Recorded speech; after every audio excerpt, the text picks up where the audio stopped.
But change was in the air. Pirate broadcasters played pop from boats. The 60s were starting to swing. Could local radio succeed? And was Auntie BBC the best person to provide it?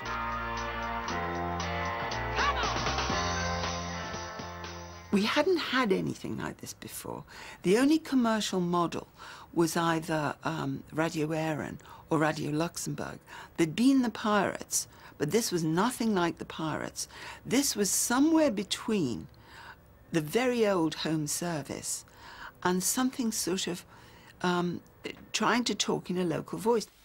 The studios are now ready. The workmen are gone. Rehearsals begin in earnest. It was a rush to get on air. Captured on amateur footage, Radio Brighton was looking like a radio station. This is Roger Matthews. Welcome to Radio Leicester. But Radio Leicester was the first to open, going on air on November the 8th, 1967. And what a day. We've had the Postmaster General to open the station, the Lord Mayor of Leicester's had a say, and we've got more visitors in the studio this afternoon. During the next... Broadcasting history was being made. For a young journalist filmed in the studio that morning, it was a day to remember.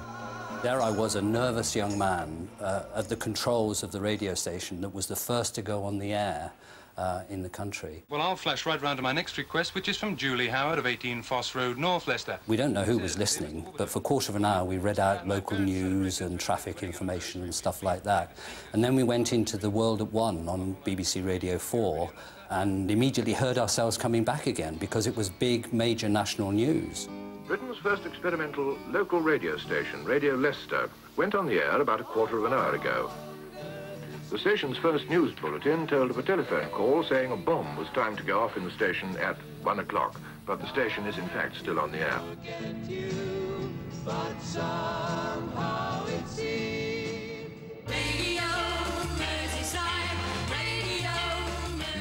Soon, 8 stations were broadcasting, with a mix of news, sport and local features. But this was an experiment, and it showed. I would be embarrassed to play back some of those programmes today, because we were learning all the time. And half the staff had never been anywhere near a radio station in their lives. It's just after 6 a.m. in Stoke-on-Trent. This is John Aberley. Local radio calls him a PA. That stands for Programme Assistant. It might just as well be Jack of all trades, because John Aberley, like his counterparts in the 7 other local stations, is a man of many parts. Reporter, announcer, disc jockey and newsreader. In 1968, BBC Television commissioned a film, Hometown Radio. It was a record of local radio's first year.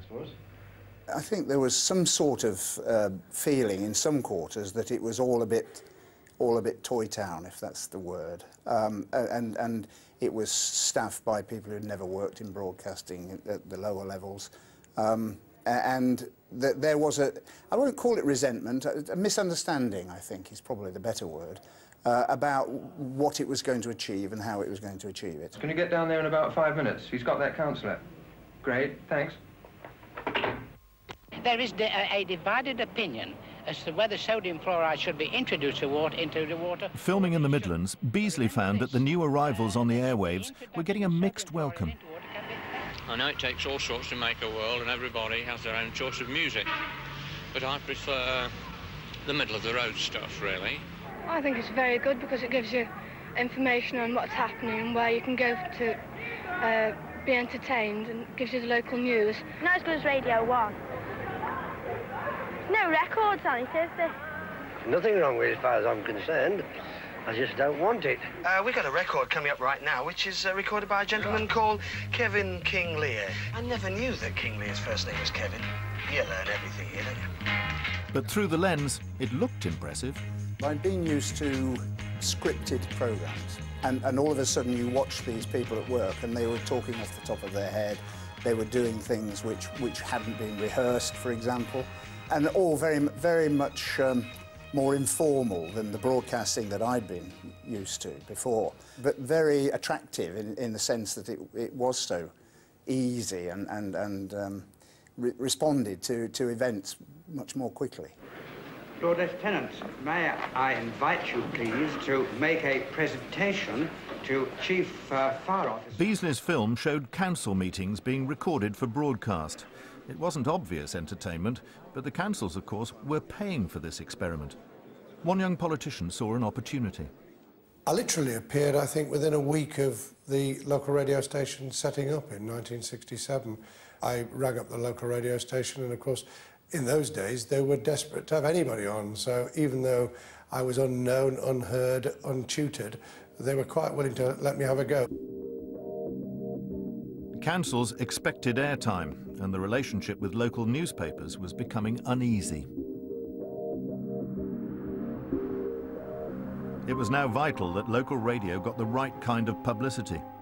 So when Beasley wrote to Frank Gillard requesting an interview, Gillard made sure he agreed on his terms, and viewers got the right message. By this time next year, we shall be engaged in the business of evaluating, for the Postmaster General, the success that the stations have had in the period of their operation as experiments. And it's on the strength of the assessment that will be made next year that decisions will be taken whether to go ahead with a great expansion of local radio, or whether to curtail the operation, perhaps even to cancel what's happened so far.